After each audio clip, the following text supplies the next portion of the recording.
Hi plant people, good day and welcome back to our YouTube channel, Marjan's Garden. So ngayon guys ay hapon na and kakatapos ko lang guys mag-rearrange. So hindi pa lahat maayos pero ipapakita ko sa inyo guys yung bagong arrangement na ginawa ko dito sa aking succulent garden and dito din sa loob ng aking greenhouse. So ayan guys, dito pinagsama-sama ko talaga dito yung ating mga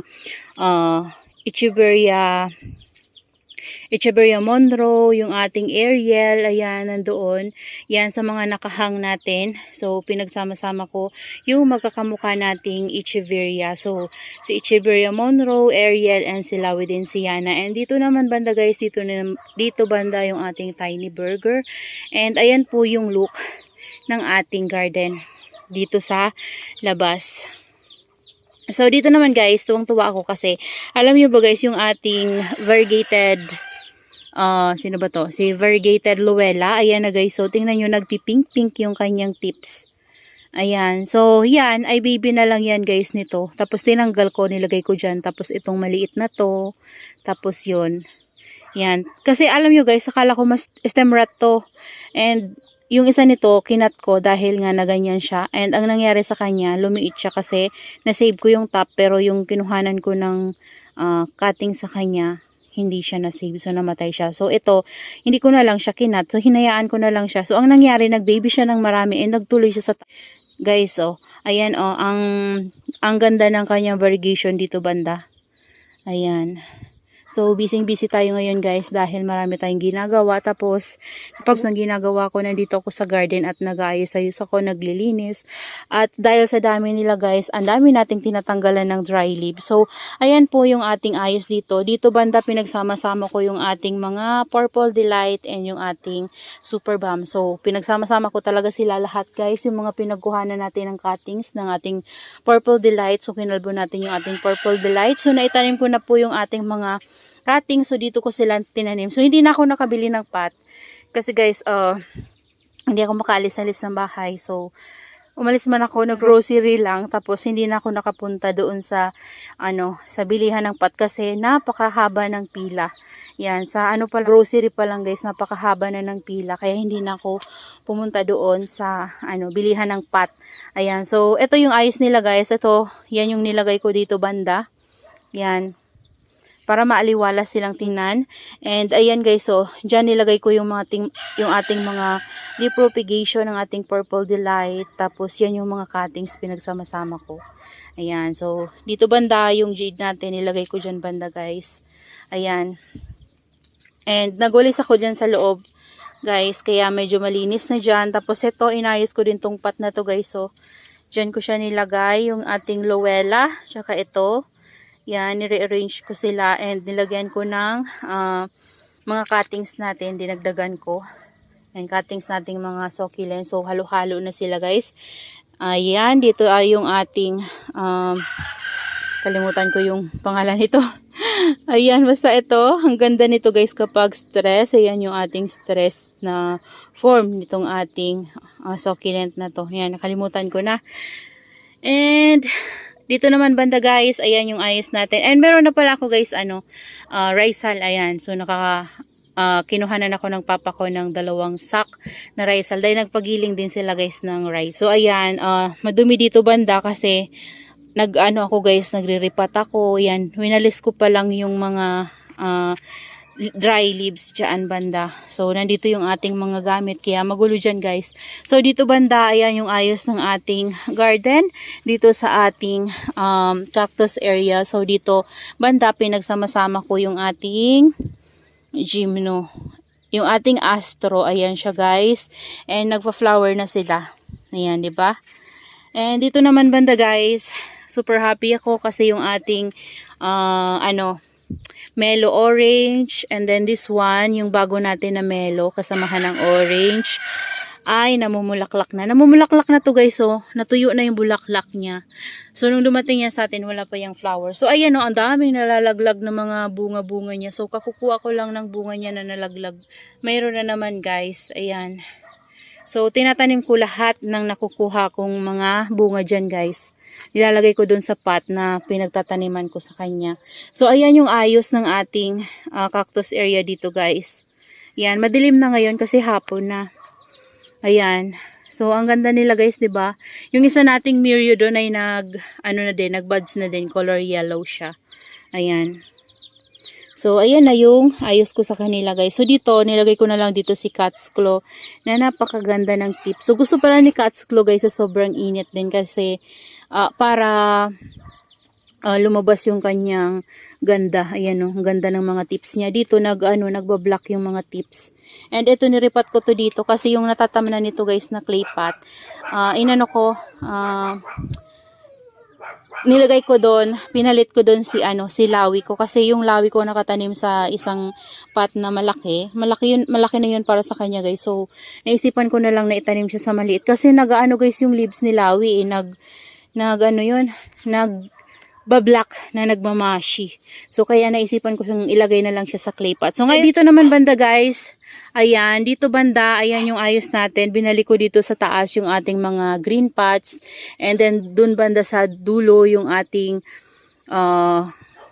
Laura at saka yung ating lotus. Yan. So, ayan, dito banda, meron tayong mga vacant pots. Yan yung mga pinagkuhanan natin na nilagay natin dito sa ating mga arrangement. Yan, nalagyan ko na rin sila ng mga pumice stone. So, yan yung mga ginawa ko. So, yan. Soon, may tatanim tayo dyan sa mga pots na yan. So, dyan lang yan siya. Naka-ready na yan siya. Para kapag nagtanim tayo ay okay na. So, ito pala guys, pinalitan ko. Ayan. Ito. Pinalit ko tong succulent natin na to dito. Kasi diba nakalagay dyan yung ating 3 heads na Ben Bodies. So, naisipan ko na lang na yan na lang yung ilagay ko. Kasi minsan nasasagi ko yung Ben Bodies guys, nalalaglag siya. So, ginawa ko, pinalitan ko na lang siya. Tapos, yung Ben Bodies ay nilagay ko na lang dito sa heart pot natin. So, ito yung mga heart pot natin na dun sa labas before. So, pinagkukuskusan ko sila lahat guys. Kinuskusan ko, nilinisan ko. Ayan, nilagyan ko na siya ng bagong soil mix. And then, dyan ko nilagay yung ating magkakaparehong mukha. Ito yung ating Tina. Ayan yung ating Tina. Nagkakaroon na naman ng flower yung isa. Ayan, yan yung ating Ben Bodies. So, plano ko guys, lahat ng ating heart pot dito ay lalagyan ko ng magkakapareho yung mukha. Kaya, yan, nilagay ko na lang yan dyan kasi magkakapareho yung mukha nila. So, ayan, update na rin sa ating ginawang arrangement sa ating prosperity pot. Ayan yung ating 4 layer na pot guys. Okay na okay naman sila and nakapaglagay na tayo ng toppings. And yung ating mga succulent dito guys ay namumulaklak talaga. Ayan o. Dami nilang flower stalk. So, ngayon tatanggalin ko na yung ibang flower stalk nila guys kasi na talaga, patuyo na yung iba. So, yung patuyo lang guys yung tatanggalin ko. Ito, stay ko muna to kasi gusto kong makita yung full bloom niya. Ayan o, pati ito namumulaklak. So, yung isa mayroon na ring flower stalk. Ayan o. Ayan, tapos yung ating bluebird, meron na din. And ito yung tatanggalin ko guys. Ayan, kasi patuyo na siya. Tapos this one.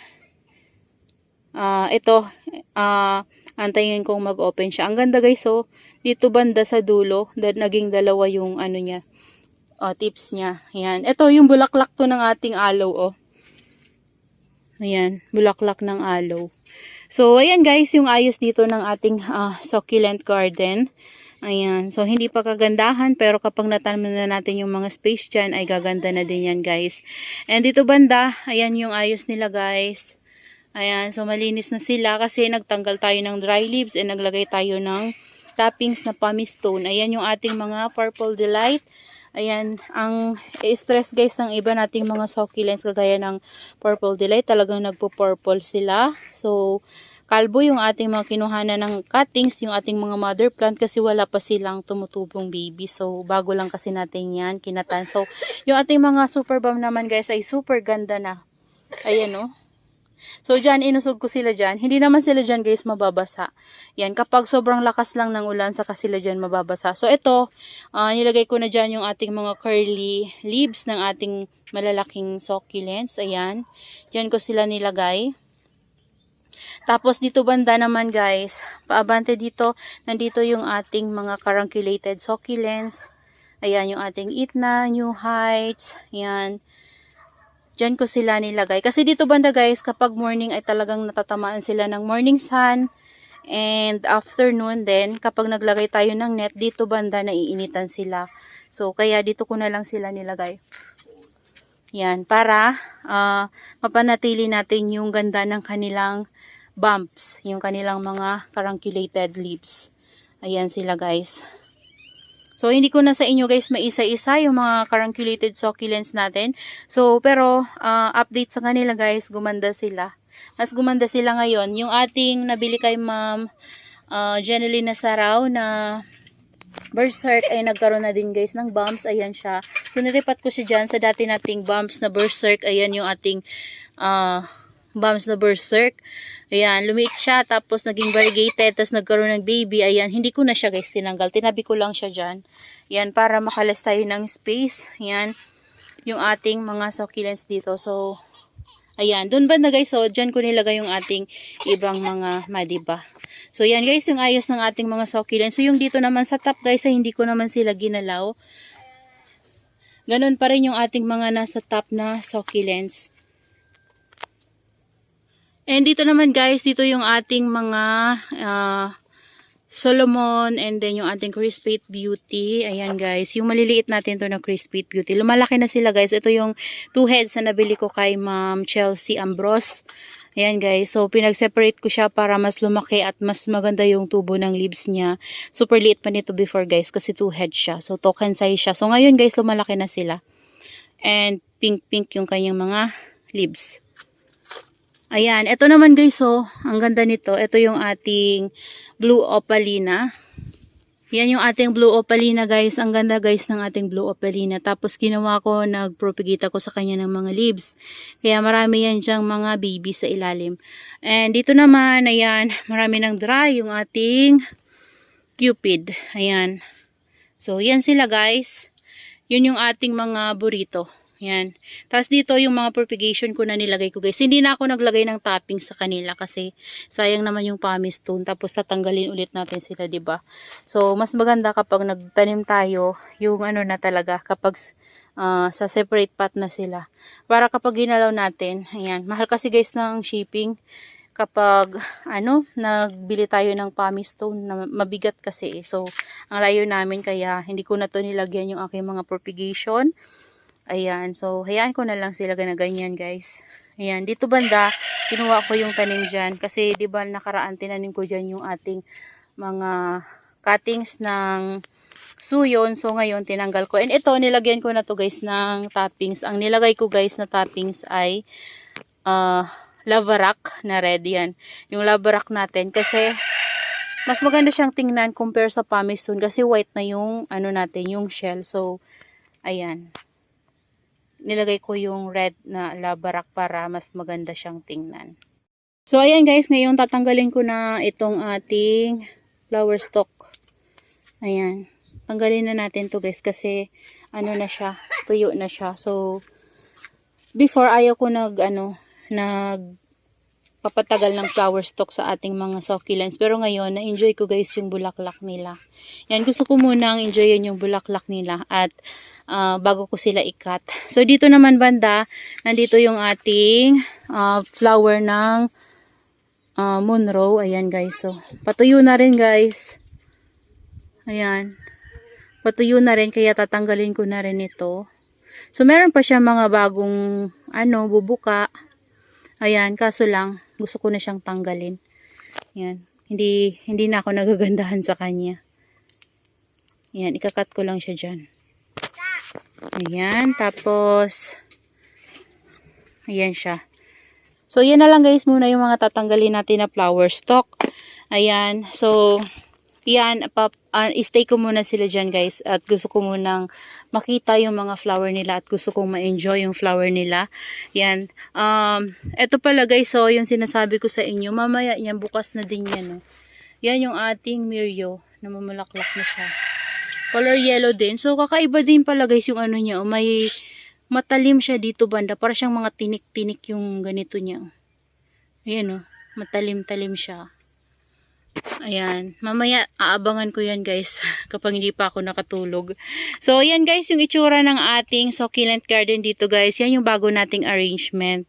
Ayan, so soon papakita ko na lang sa inyo kapag nataniman na natin to ng mga succulents, yung mga vacant natin. Yan, di ko alam kung ano pa yung may tatanim ko dyan guys, pero soon kapag dumating na yung order natin na itatanim dyan sa mga vacant pot. So, papakita ko na lang sa inyo kapag naitanim na natin kung ano yung magiging itsura nila. Ayan guys, dyan ko muna nilagay yung flowers to ko.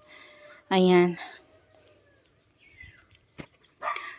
So, that's all for today's video guys. Yan, I hope you enjoy watching. At kung hindi pa po pala kayo nakapag-subscribe sa ating YouTube channel, please do subscribe, Marjan's Garden, like and share. Also, hit the notification bell para lagi po kayong updated sa mga susunod pa nating video na gagawin. Thank you for watching guys. So, ito pala yung ating lawi. Yan yung sinasabi ko sa inyo guys. So, yan, lumitsa kasi, yung leaves niya, bukod sa nagda-dry, nakaraan nangitim yung leaves niya. Ayan. Kaya malaki kasi guys yung pot niya. Kaya nilipat ko na lang siya dyan banda.